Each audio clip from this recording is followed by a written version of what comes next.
الشاب بلال لقاء مع الإعلام لم يخل من أسئلة تحمل طابعا سياسيا، والجواب خلال تفاصيل أطوار اللقاء.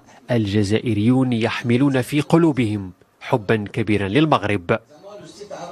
الأولى هي موازين لي أنا في هذا الوقت هو أحسن فيستيفال في العالم، هذه بلا مبالغة.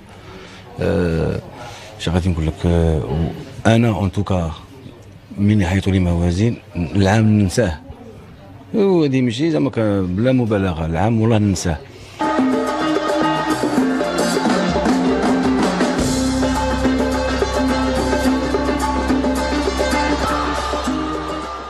آمين يا رب آمين. وأغاني جديدة أداها بلال للجمهور الحاضر. احسن سهره في حياتي غنتفرج لها هي هذه. انا حلم واحد هو اللي عندي في حياتي، ما كنحلم حتى بشي حاجه، كنحلم هي نشوف الشاب بلال.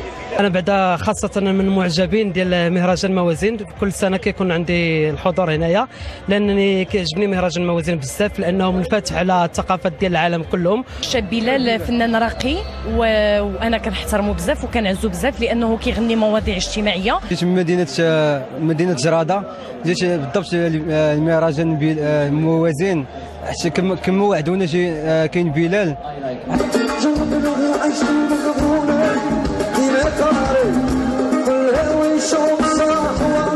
الراي، الأغنية الشرقية والمغربية، الراب، كل شيء حاضر في موازين إيقاعة العالم. الليلة يضرب الفنان كاظم الصاهر موعدا مع جمهور منصة النهضة.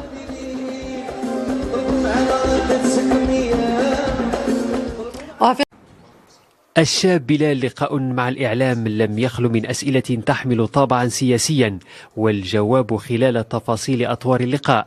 الجزائريون يحملون في قلوبهم حبا كبيرا للمغرب. الأولى هي موازين لي أنا في هذا الوقت هو أحسن فيستيفال في العالم، هذه بلا مبالغة. شغادي نقول لك أنا أون توكا من يحيطوا لي موازين العام ننساه، وهذه ماشي زعما بلا مبالغة، العام والله ننساه.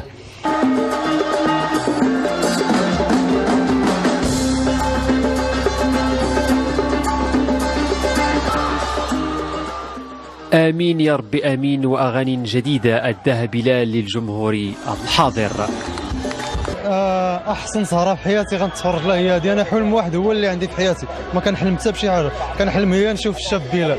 انا بعدا خاصه من معجبين ديال مهرجان الموازين، كل سنه كيكون عندي الحضور هنايا لانني كيعجبني مهرجان الموازين بزاف لانه منفتح على الثقافات ديال العالم كلهم. الشاب بلال فنان راقي وانا كنحترمه بزاف وكنعزو بزاف لانه كيغني مواضيع اجتماعيه. جيت من مدينه جراده، جيت بالضبط المهرجان الموازين حتى كما وعدونا كاين بلال.